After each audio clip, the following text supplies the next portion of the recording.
भजन है कि एक भक्त माँ के दरबार में जाता है, माँ से कहता है कि माँ मैं हर रोज आपके दरबार में आता हूँ, हर रोज हाजिरी लगाता हूँ, पता नहीं मैया आपका ध्यान है तो कहाँ है।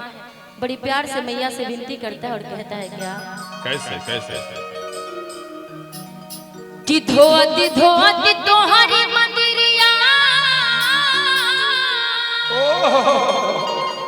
थोड़ी आवाजें आनी चाहिए।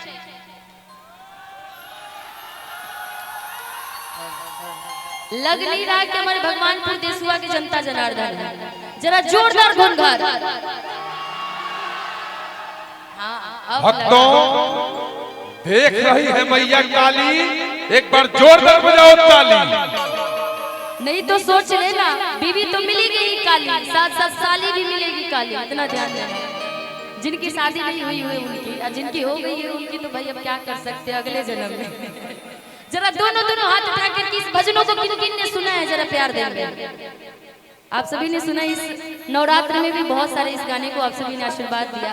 आइए इस गाने को आप सबके बीच में लाते हैं म्यूजिक के साथ। म्यूजिक बजा लोगे भाई? म्यूजिक 1 2 3 4 मीठी मीठी ताली।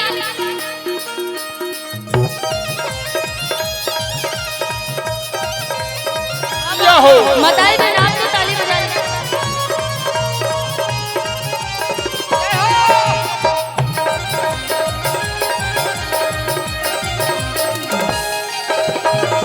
धोती धोती तोहरी मंदिरिया हाथ माखी आइले हो। कितना अच्छा लगता है। धोती धोती तोहरी मंदिरिया हाथ माखी आइले हो। दाबो नाही काहे मैया, दाबो नाही काहे मैया, दया तोहरा आइले हो। दाबो नाही काहे मैया, दया तोहरा आइले हो। दाबो नाही काहे। धोती धोती तोहरी मंदिरिया हाथ माखी आइले हो।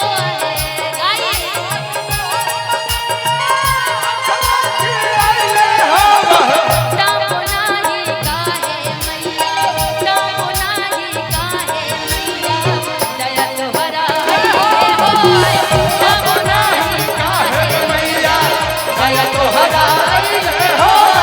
दाबो नाही काहे मैया। लाइट वाले भाई इसको वाइट ही रखिएगा। बाबा ओहो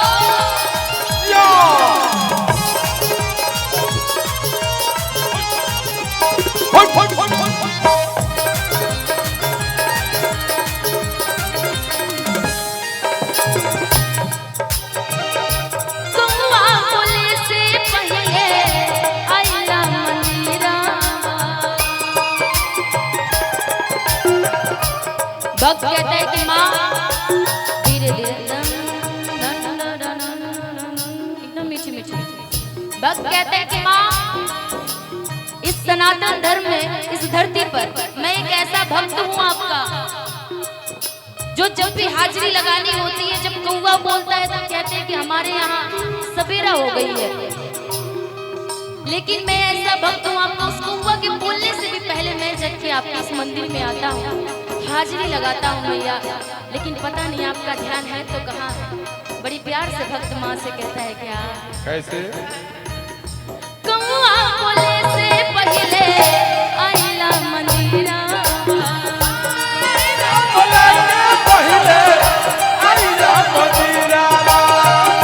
सेवा में हाजिर बाटे हमारी शरीरा।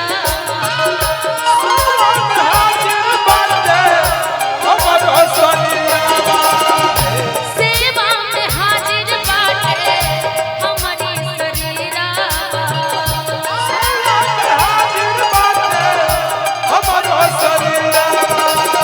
गवती गवती तोहरी भजनिया, गवती गवती तोहरी भजनिया, होठवा झूरइले हो। गवती गवती तोहरी भजनिया, होठवा झूरइले हो। रुकेंगे भाई। अच्छा ये भजन किन किन को याद है जरा हाथ उठा करके बता दीजिए। नहीं भी याद होगा ना तो कहते हैं कि मिल करके जब सब लोग गाते हैं ना तो खाली अब हाँ हाँ हाँ हाँ भी करते रहिएगा तो भी चलेगा, बस सुर लगाना चाहिए ना जी। आपको याद है ना?